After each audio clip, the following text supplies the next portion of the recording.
Joining us now from Gold, please welcome Milena and Thomas. Thomas, happy birthday, my friend. A little birdie told me that it is your birthday today. Absolutely. Yeah. Only for like 40 minutes left here, but if I join you, I'll have a few more hours. So Well, that means that Cori can sing you happy birthday for the next 40 minutes. We don't need to do an interview. We'll just like Cori, I'll sing to you. Yeah, it'll be great because that's what everybody wants to hear is my sing. No, no, I have shattered my own car windows with that. We don't want that. That's impressive, actually. Anyways, Milena, Thomas, welcome to Pulse of the Maggots. How are you guys doing today?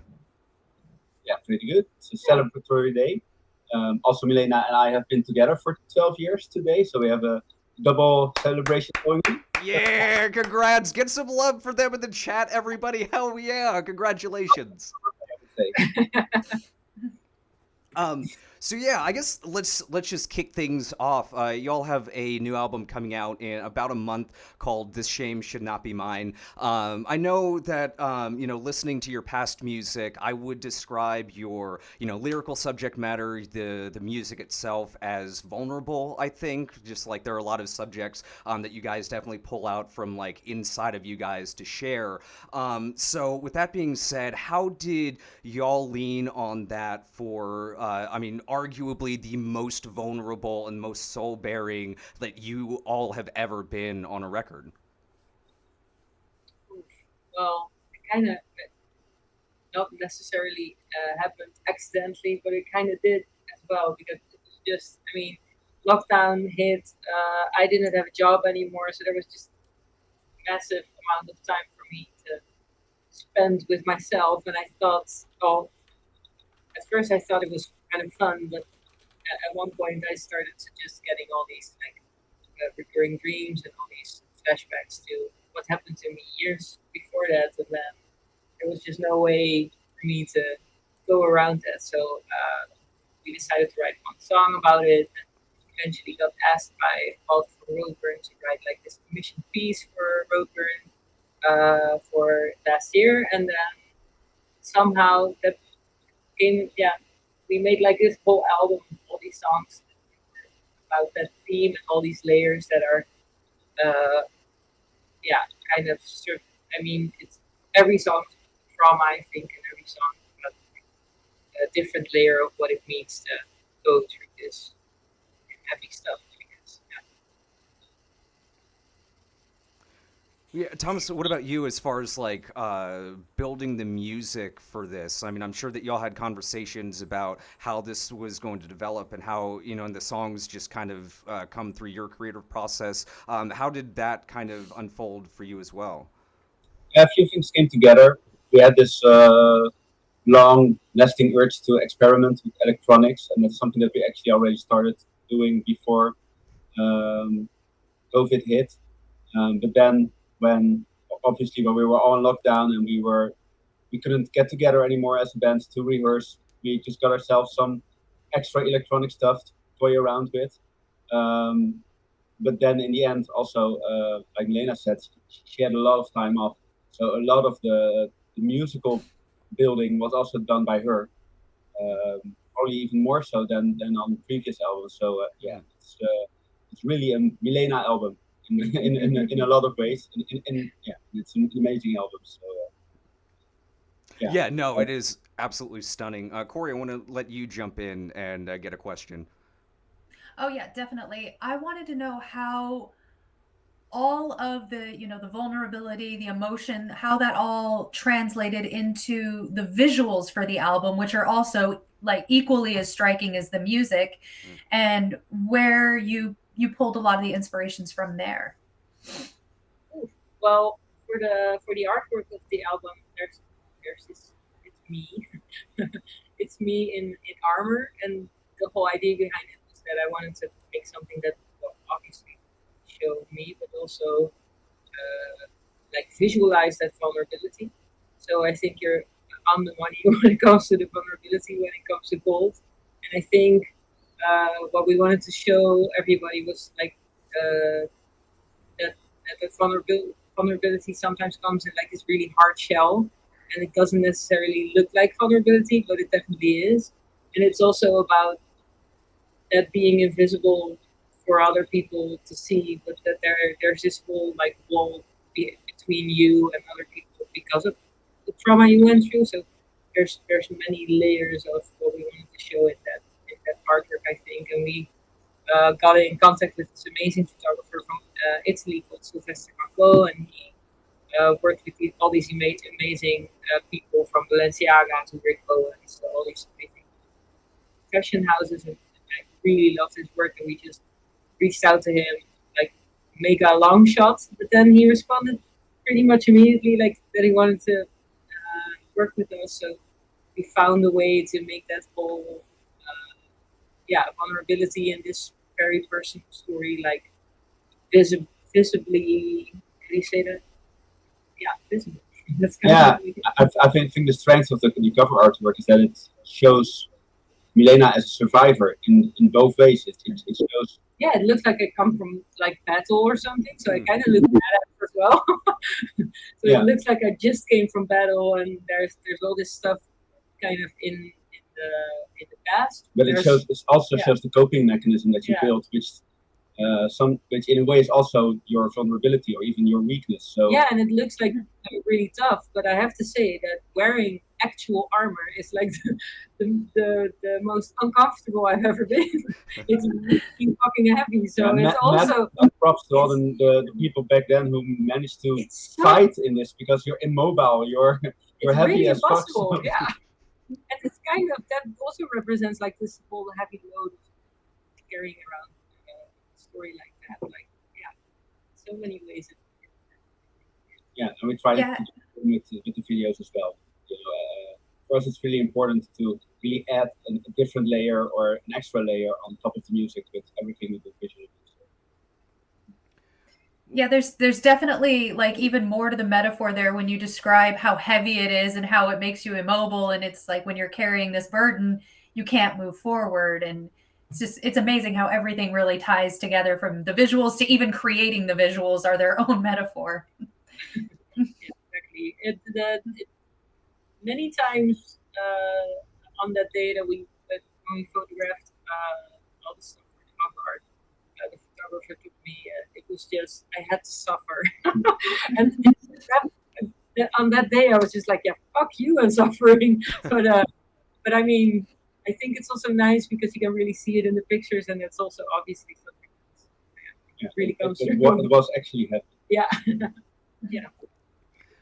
To kind of build on that, talking about the visuals for the album, like yes, it's front and center as far as the the album art and the pictures inside and everything like that, but the music itself does have a very cinematic quality to it, which I know has been present throughout throughout your discography, but this one is like really front and center on this one. To like the last couple of times I've been listening to it, I kind of imagine like sitting in like an auditorium and like a curtain parts and they're like dancers and things like that going across the stage. I mean, it was very much a start to finish album for me. Was that a like a conscious influence for you? Did you take like cinema scores or anything like that to create this album, or did that just kind of seem to happen by itself? I think we're influenced by a lot of music, but yeah, there are a few scores, especially from recent years, like Mika Levi's score for Under the Skin, or the score by Johan Johansson for Mandy.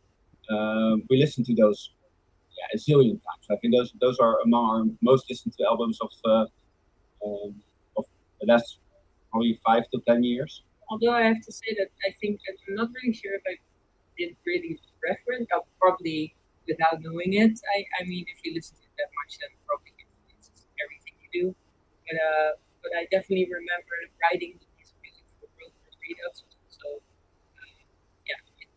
I was kind of visualizing that whole venue and idea of people being in that venue. It works then.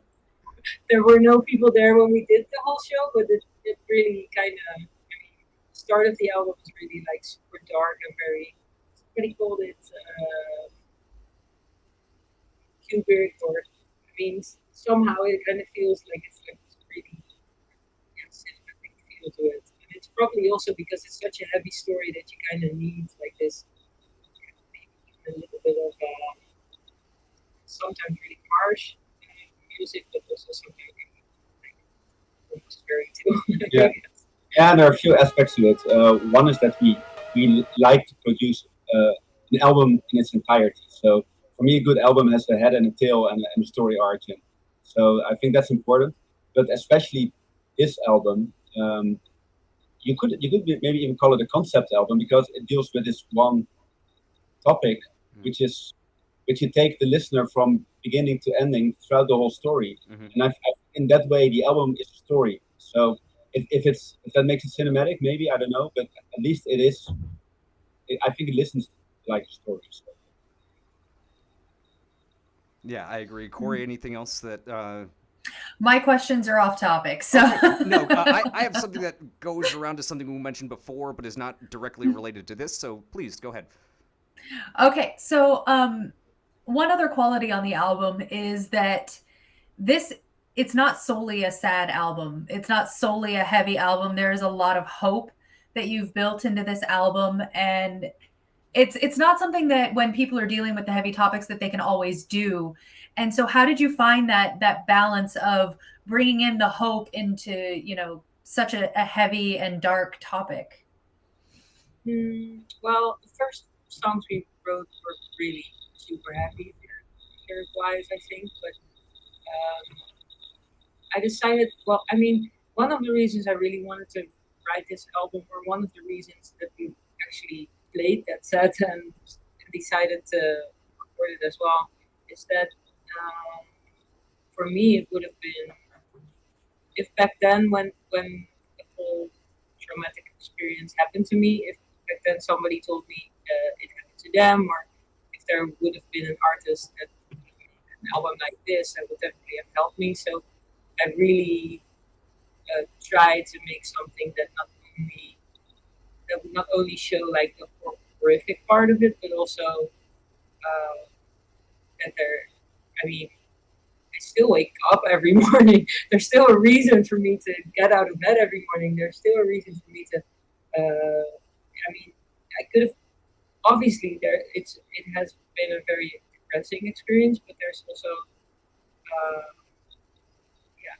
it's not only that. I wanted to show that hope that I feel sometimes, and also the love that I've found, or all the stuff that I learned from it as well. I thought it was interesting to share that as well, because there's so many layers to stuff like this. Invisible is on the one hand about people not seeing the trauma that has happened to you, but on the other hand, it's also about how do you say that? There's just, it's complicated to explain. I think it's just, you listen to the album, you understand. There's just so many layers of what it means to go through this, and it's not only sad. I think what's important is that it's already the album title already tells you this shame should not be mine. Yeah. You can. I think it's important to deal with trauma without stigmatizing the survivor or trauma itself. I think that's we always want to show a complete picture. And Milena is not only a traumatized person; she's much more than that. Trauma is a heavy part of her life, but like she said, she's somebody who wakes up every day. She has a work, she has a life, she has a relationship, she has a band. I have fun. You have fun, yeah. And I think that's important to show. To not only reduce one moment in a life or a whole life to one moment. I think that's important. With coming out with stories like this, is that people kind of see you as like this victim, they never see you. I really did want to show everything that I am. It's not even complete. I think we can write many other albums about this as well. Yeah. But it's a start. Yeah, definitely. It's so much more than just, I've gone through trauma too. I've gone through trauma and I'm better. Things do improve. There is something beyond your trauma, and that's it's a powerful statement to go beyond the whole I've experienced trauma, because you are highlighting that there is more after that. Especially, yeah. Mm-hmm. Yeah, and just to add in too is like listening through this album, like Milena, I feel like I know you in a way that I don't know anybody else, right? Because you have just like bared your soul on this, but also at the same time, it crosses a mix between extremely personal, but yet open for like a lot of different people to take a lot of different meaning from from your words and your music and everything like that. I think like that in itself is one of the biggest triumphs of the album, that you could do something so personal but yet so many people could find healing or just relief or whatever it is that they can use this for them as well. It's really amazing to hear. I mean, when, while writing those lyrics, I just thought if there's just one person that can take something out of this and get better or whatever, then I'm happy. It's really nice. If you don't mind, I'd like to get into a technical question as far as after you guys went, so you did this in Roadburn, and then you decided to go to Oregon Studios again, which is where you recorded your last album to work with Gomez.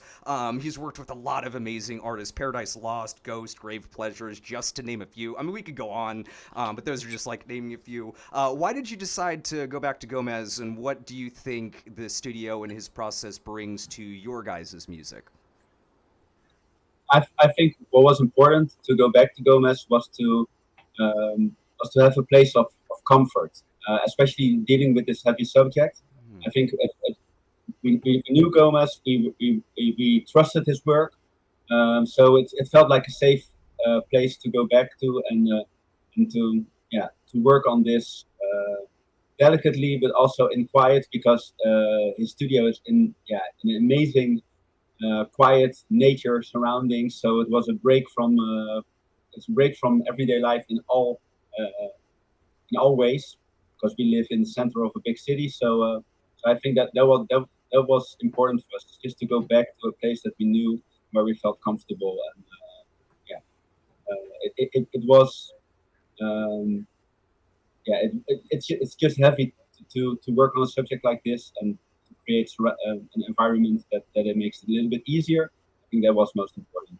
Yeah, besides the fact that we're just super happy about how Why Aren't You Laughing sounded, so because we were so happy with that sound, that we thought that, I mean, it's a completely different sound, although it still definitely has all these elements that are already on Why Aren't You Laughing, plus all the electronics, and we just thought that would definitely fit.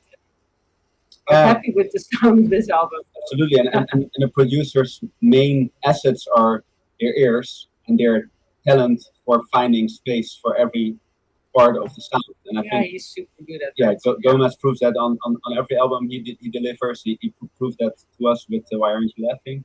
So we felt confident that he would make that work with the new electronic stuff as well. And he did. He delivered. Amazing. Cori. Oh my last I have my last question, but just your last question. Actually, no, I have one more question. Roadburn. I wanted to talk about Roadburn just for a second, because you guys are headlining, you're curating, and it's like, I'm going to argue that it's one of the more important Roadburns, because it's the first one in however many years it's been. It's like 90. Is that what we're at now? 90 years since concerts. Give or take. So in the meantime, I mean, mine would be there, but I hide that fact. But so in the curation of Roadburn, headlining Roadburn, what is the thing that you are most looking forward to about this particular Roadburn and the bands that you will be sharing the stage with? Yeah, I think what a question. It's a little bit a cheesy answer, but it's just the whole thing, you know. Roadburn is a whole experience, and it's as amazing as to have an amazing chat with people you just met 1 hour before, and to sit with them for hours and get to know each other. It's just as amazing as watching this band that you've never seen before, but you've been looking forward to for years, as playing your own headline set on the festival like this. So I think all those things together make it like a little bit, maybe too big even to totally comprehend what is upon us. But yeah, it's I going to be mean, amazing. there's liturgy, there's divide and dissolve, there's backwash, there's Tuma, there's help me, amnesia scanner. Mandy and Ignata, Yeah. Ruth Rundle, all the bands that I love, all the like the sad shit that Cori makes fun of me for listening to all the time. I only make fun of you because I can. Not that it's bad. It's just Yeah, this is true. Well, it's not, you just you if I literally wasn't making verbatim fun stole of you, my you think question. there's something wrong. Cori, go ahead and ask your last question because you literally verbatim stole what I was going to ask. Oh, okay. So I will. This is the most important question of the interview. It's the question to end all questions. What are your favorite dinosaurs?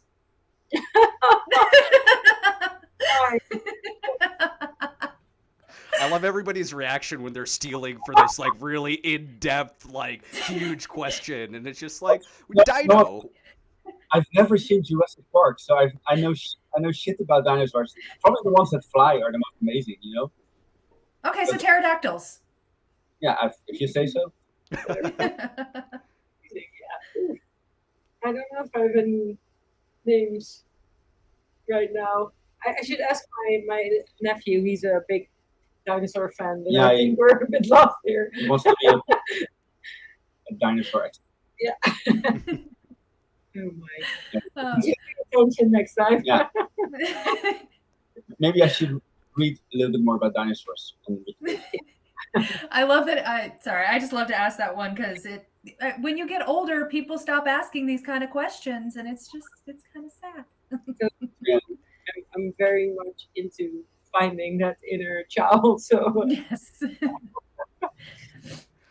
All right, I'll text you in the morning and ask you what your favorite dinosaur is because I'm sure you're going to be up all night researching dinosaurs now. She's going to ask you for she's going to give you a quiz on Jurassic Park. You have 1 week to watch it go. All right. Y'all, this has been absolutely amazing. Everybody in the chat, don't forget This Shame Should Not Be Mine comes out on April 1st via Artifact Records. It's an absolutely stunning record. Please pick it up. Go listen to it. Milena, Thomas, thank you so much for joining us on Pulse of the Maggots. Happy birthday. Happy anniversary. Happy Monday, Tuesday, Wednesday, all of it. No, thank you so much for having us. Yeah. Absolutely. We'll catch you again, everybody. Thank you so much.